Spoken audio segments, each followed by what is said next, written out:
Hello, I am going to show you how the new X Bookmarks Sublime integration works. And I'm going to try to do this all in one shot, so please be gentle with me. I tried recording it this morning and I had a bunch of kids yelling and screaming and all sorts of things. So I'm at a coffee shop. Wish me luck. Okay, so we are going to first head over to X Bookmarks on desktop. I've actually already integrated with X Bookmarks. If you haven't, this is going to prompt you to download the extension first and then log into X to start the import. So just very self-explanatory stuff. Follow the instructions on the screen. But once you do that, this is what this page is going to look like. It's going to have all of my bookmarks, and my folders will be imported as collections. So let me just open up this document here with what I'm going to show you. So connecting X Bookmarks to Sublime, I didn't actually show you that. Let's assume that you already have that connected. Okay, sharing folders. So I have this collection, this folder on X Bookmarks, AI and creativity. It's very specific to a project we're working on internally, an editorial series at Sublime.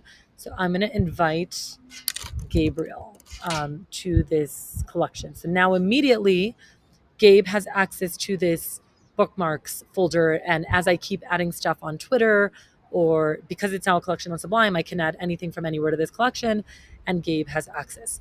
I can also just generate a view only link and share it with anyone. So this is the easiest way to just share any bookmark folder with anyone. So that's shared folders. Finding stuff. So this is the best, or really like this is the worst part of Twitter bookmarks. So if we take any tweet here, so for example, this tweet I bookmarked yesterday, I think, it's hard to be sympathetic to many aspiring intellectuals when they refuse to pay attention to the popular mediums of their day, short form video, long form audio, and short form text. Yeah, I think this is really interesting because I struggle with this personally. My flavor of content is long form, and I agree. You have to kind of like stop complaining and figure out how to become relevant. So anyways, I thought this was interesting. Actually, one thing I might want to do is I have a collection. Oh yeah, this is already a part of my complaining is boring collection. Never mind. And you can always add tweets, bookmark tweets to collections you have on Sublime. So that's always possible.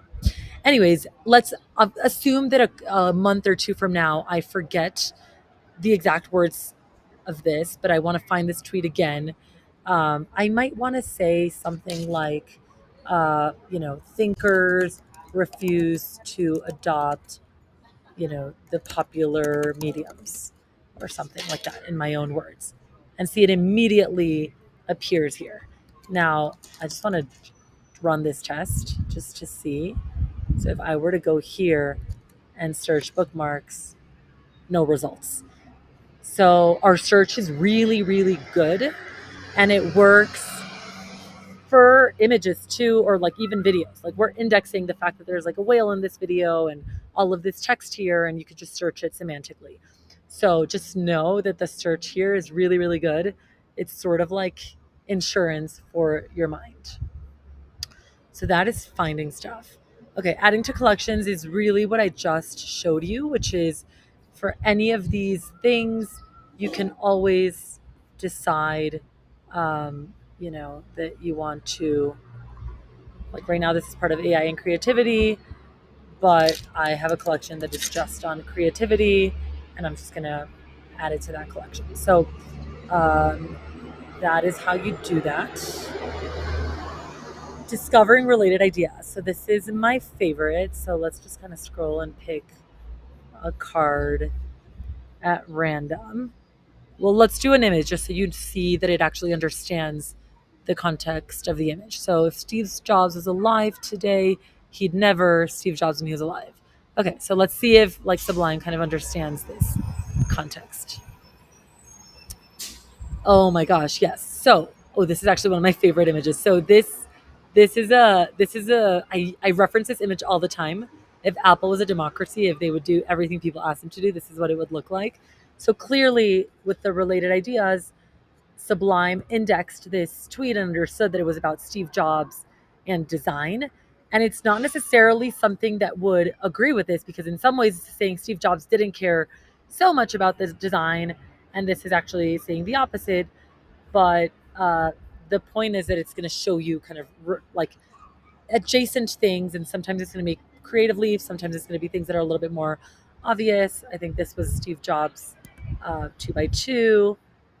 Um, yeah, so there's a bunch of cool stuff here, but by far the coolest thing about Sublime is that you can save one thing and discover a lot of related ideas that you would just unlikely uh, find on Google.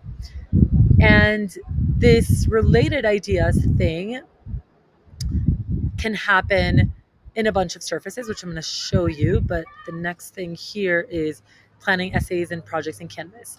So Sublime, one of the features we have on Sublime is something called Canvas. So I'm going to show you how that works. But imagine I have this collection on AI and creativity. It's an imported bookmarks folder from X. And this is the inspo that I have for a series that we're going to do, an editorial series interviewing people on AI and creativity. So now I want to take this kind of raw material and actually kind of plan out the project a little bit more. So what I'll do is I'll click ... and then I'll click create canvas and just hit create here. And then it'll populate a canvas with all my inspiration. Obviously, this is a lot better when there's a lot of stuff here. But once I'm here, I can do things like, framing, intro, and then be like, all right, this might be it. Or, questions to ask guests. Like, you could basically treat this like a Figma or a Miro board, but for your ideas. And the cool thing about this is that it is also connected to related ideas. So if I have here, I select this card, I'll hit this little wand, and it'll again show me related ideas that I can drag into the canvas. So it's another kind of surface where the related ideas are useful. And by the way, you could also search your entire library here. So insights on AI and creativity. I could just run that search and decide to drag anything that's relevant here. So this is what I use. I mean, typically the way I think about it is Sublime's library is about storing and kind of organizing, but this is about going deeper into projects. So a lot of my kind of essay planning or the more like heavy project work happens here. And the cool thing is that you could just in one click just convert any collection into a canvas. Of course, you could also just create a new canvas from scratch, but I just showed you how to do that with an X Bookmarks folder. So that is that. And then lastly, the related ideas also apply to Google Docs. So if you're somebody that writes a lot, I want to show you an example of that. In this case, so I know that there's a tweet in my X Bookmarks about how, yeah, like if your work taste is solid, I don't give a shit if you used AI. Why would you handicap yourself? This kind of thing. So imagine I want to write about this theme a couple months later, and I know that I have added something related to this idea, but I can't remember the exact words. I can start with a statement like, avoiding AI is self-imposed limitation, and then hit the Sublime extension, and then hit the related cards, and then see how this tweet that was in my bookmarks is immediately showing up here. And so this is just a great way as you're typing to surface Twitter bookmarks and really anything that is in your Sublime library. But if you just exclusively import Twitter bookmarks, you can take advantage of this feature. And as with everything on Sublime, by default, you get a bunch of recommendations from the network. But if you want to limit your search to just what is in your library, you'll just filter here. And for example, I could just show me tweets that are in my library and see the first one that it brought up is this one, which is this one. So just another cool thing to just surface ideas as you type. So that's the gist of it. You can now automatically sync your X Bookmarks to Sublime, share those folders with anyone, collaborate with anyone, find stuff with really good search, discover related ideas, plan essays and bigger projects in Canvas, and then surface ideas while writing in Google Docs. Enjoy.